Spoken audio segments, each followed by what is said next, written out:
When you go through this kind of spat of injuries, you lose Vaughn, Cortland, Drew's going to be out at least some time. How do you deal with it in the room, as they say? How do you guys try not to get kind of demoralized by these last 12 to 14 days? It's tough. They're great players that we're losing. Uh, it's not easy, but I've always kept this next man up mentality. I've been the guy who's sitting behind somebody who gets injured and you're the next man up.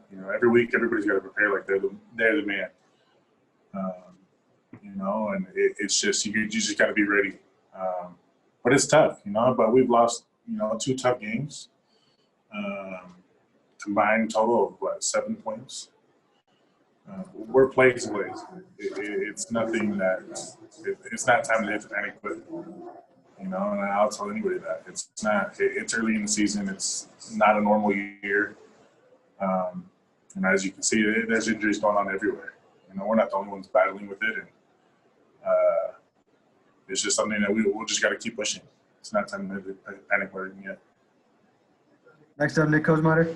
I wanted to follow up on that part answer about losing the last 2 games by combined 7 points. You guys early in the year last year had a number of games that you lost by just a possession here, a play here. Is there some sort of just kind of mental hurdle that has to be cleared to have these situations and these kind of close games flip the other way to where that's just sort of the expectation of these games? Is that something you guys have to kind of clear as a team? I think everybody's just kind of got to go into the game, with the mindset of everybody just make one more play. We have so many people out there on game days, there's 11 of us on the field at the time. If one of us can make one more play, maybe that plays the play that, sparks things. And it could change from, us losing by 2 to winning by 14. Who knows? It's if everybody just goes out there and makes one more play or keeps that mentality, it can change a lot. So. Next up, Kyle. So, Mike, you mentioned the injuries, and on the defensive line, DeMarcus and Draymond with injuries as well. Who are you looking to, step up behind there and provide that depth you need on the defensive line, especially this Sunday? Sosa's been McTelvin again. He's been inactive for the past 2 weeks. He's one that's going to come in here with a motor. And we got Deshaun coming up. He's on practice squad if he gets activated. He's got a great motor himself too. And he's been here the past. The last year at least. So I think he was here the year before I even got here. Throughout training camp, so he knows his defense. If his name gets called up. I've been in that position as him before. And even last year with I was inactive for a couple games. And things happen, things change, and you just got to be ready to play. You just got to prepare like you're that man. Next up, Jeff Flagwell. Hey, Mike, I just wanted to ask you: Do you feel like you just mentioned last year, you're inactive a couple times. It seems like, or it looks like your role is expanding a little. I've seen you more on nickel snaps and those types of things. Do you feel like you've done that work and you're getting that reward, or do you feel like you just keep expanding what they think you can do?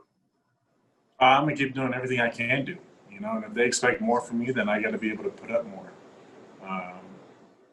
So if I get more snaps, then I got to be able to produce more. And, that kind of goes back to what I said about making one more play. I had a big sack on bid, but maybe if I made another play here or there, maybe it changes the whole thing. So, if they expect more out of me, then I'm going to keep doing more. It's the way I played last year is last year. It's a whole new year. It's a different year. But I am my own worst critic, so I'm going to hold myself to a higher standard. And I don't think anybody else can hold me to a higher standard than what I hold myself. So I'm just going to keep pushing and, I'm just keep producing the way I can. Next up, Eric Law. Mike, you mentioned you got your opportunity when somebody ahead of you went down. Shelby Harris was saying the other day it was the same thing for him. What's the key for you once you got that opportunity to not let it go? And then how do you share that with these young guys, whether it's a Agim or somebody else? Is there a key there that once you get that opportunity, making sure you stay with it? For someone like for Sosa, I guess, for example, he's been inactive, but we tell him, you got to prepare every week like you're going to play. And that's the biggest key, and you don't sit there and just sit back and then, wait for them to tell you, oh, you got to be ready to play, and then you panic and you're not ready. So even when you're sitting in that position before, you just got to be able to be ready so you don't panic when you do get that chance. When it's called, you're ready to go. And like that's the biggest piece of advice I give anybody who's in that same position is just be ready. You stay ready so you don't have to get ready. It's just, it sounds like it's almost common sense, but it's the truth. Sometimes people might just get complacent with the position that they're in, and they don't perform when their name does get called. So yeah, stay ready so you don't have to get ready. Time for a few more. Yeah, Mike, it looked like you had Big Ben not knowing which way to go for Maryland in on him. Talk about that sack, and it was. You remember the one you had previous 5 years earlier against Carson Palmer? Yep. Yeah. I got 2 sacks in my career, and both against arguably people who could be in the Hall of Fame. So that's pretty good for me at least. But that play, the guard jumped in. I just made a quick move, started going to quarterback, and they were trying to do a little tight end screen, and Jerry actually was on the tight end, read it pretty quick, sat back, then pumped it, held on to it, was able to get him down, and that's the biggest thing that we're talking about. His name's Big Ben for a reason. His nickname's Big Ben. You got to be able to get him down, and so that was the biggest thing. Next up, Zach Stevens. Mike, you said you're your toughest critic. Where do you need to improve him the most right now? For me, pass rush is one thing. Talking about a sack. For me, getting to the quarterback is one thing that I want to work on the most. So I guess that's one of the biggest things I want to work on. Being able to get to that passer a lot more. I haven't had a short career in the NFL. It's been pretty long. It's been a windy road, but 2 sacks so far in my career. And, it's just